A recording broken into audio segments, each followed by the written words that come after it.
Hello Lincoln instructors, my name is Kyle. I'm with McGraw-Hill, and in this video I'm going to walk you through some of the general features of the ALEKS program, which is our adaptive math technology that you're going to be using for prep for math and dosage at Lincoln. Okay, so I'm logged in as an instructor, and some of the general features that you should be familiar with are if you've got multiple classes, you can toggle back and forth between the classes from this drop down. Okay.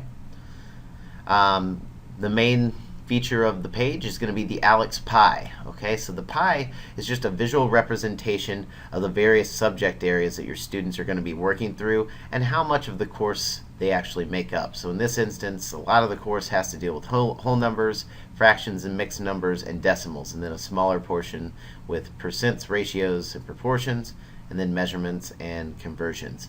And the shaded in portion of the pie slice lets you know the average completion for your students. So you can see that the students by and large are doing a very good job at completing the whole number section. And then they're about halfway done with completion for the fractions and mixed numbers. So you can quickly see how your class is progressing and where they're at as a whole. So if we scroll down to the learning process area, you're going to be able to get a lot of great information.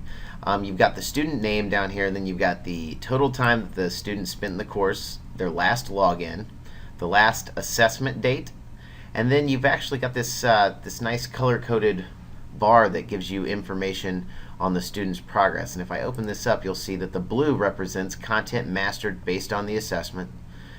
Green is progress made in the learning mode, so this is what they've actually learned while working in their pie. And yellow is content that is not yet mastered, so it gives you a good visual representation of where the student's at, how much work they've got left to do. Alright, and then we've got the topics learned since the last assessment, the hours in ALEKS since the last assessment, and then topics learned per hour since the last assessment. So tons of information down here at your fingertips.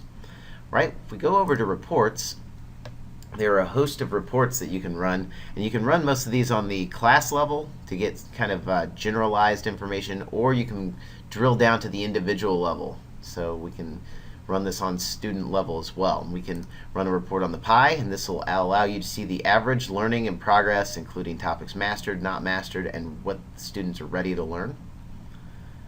Alright, then we've got the progress bar report. And this allows you to see progress on assessments and in learning mode at various time intervals. Time and topic, so this allows you to gauge the student's study habits by viewing the time spent in ALEKS and which topics were attempted and mastered during the time. Knowledge per pie slice, so this allows you to view mastery topics in each ALEKS pie slice.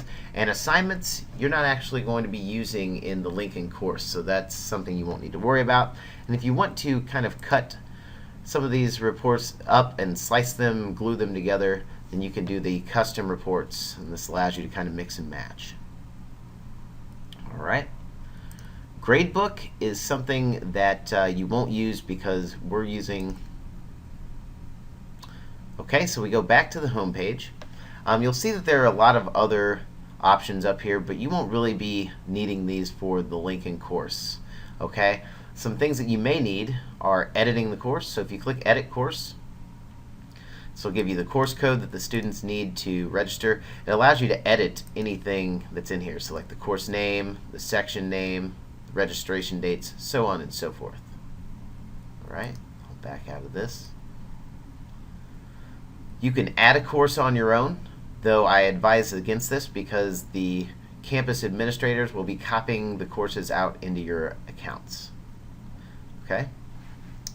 Next up, we've got the student view. If you ever toggle into the student view, this will just show you exactly what a student would see if they were entering into your course. So I'm going to log into this course as a student, and it's going to take me through the registration process. Alright, and when I'm finished, now it shows me exactly what a student would see after taking the initial assessment and beginning work in their ALEKS pie. And if you want to actually come in and try this, you can do work. Okay.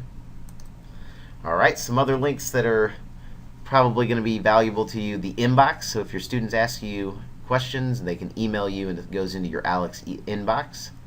If you click on ALEKS Training, this will take you to PDFs and videos that will walk you through some general usability of the website, so some of the same things that I'm covering, just in much more depth. And then finally, the ALEKS community. If you've got a question and you'd like to throw it out to the community, you'll see that it's moderated by a lot of ALEKS power users. So these are instructors who just use the program all the time. So feel free to use this if you've got a question on how to do something or perform a task in ALEKS. Okay, so by and large, I think that sums it up. That's a brief walkthrough of how you can use ALEKS in your course. If you have any questions, please feel free to reach out to your account manager, and we'll make sure that we get you taken care of. Thank you.